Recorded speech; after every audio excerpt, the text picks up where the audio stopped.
Hey everyone, I'm Deborah Kan and I'm here at the Alzheimer's Association conference in Philadelphia checking in with Dr. Marwan Sabbagh, who's one of the best in the business of Alzheimer's diagnostics.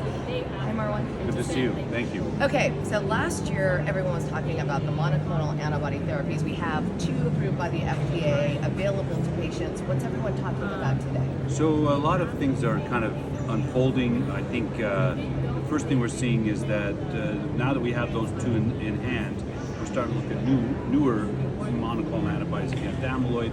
Can we remove amyloid quicker, more efficiently, more safely? That's getting a lot of discussions. There's new treatments being discussed, new targets, combination therapy. So that's kind of first track. Second track is really a focus on the blood-based biomarkers, and particularly p-tau217, and where that would land, or where would the blood-based biomarkers land in clinical practice.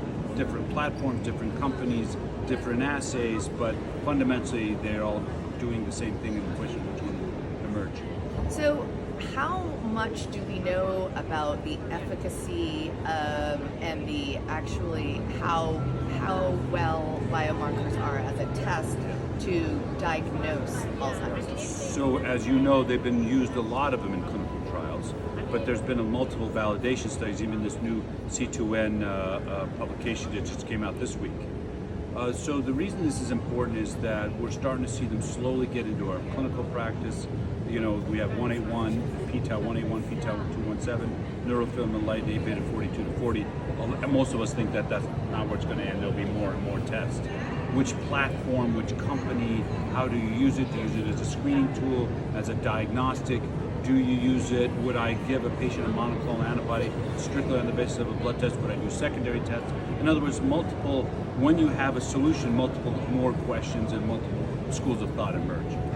So how would you describe the mood here this year? I mean, last year it was almost like a party, a celebration. We have 2 disease-modifying drugs.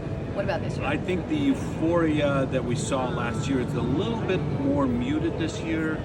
Not in a bad way. It's more of a head down, now let's get to work, kind of a collective optimism, but now a little less euphoric, just kind of really working on more and more solutions.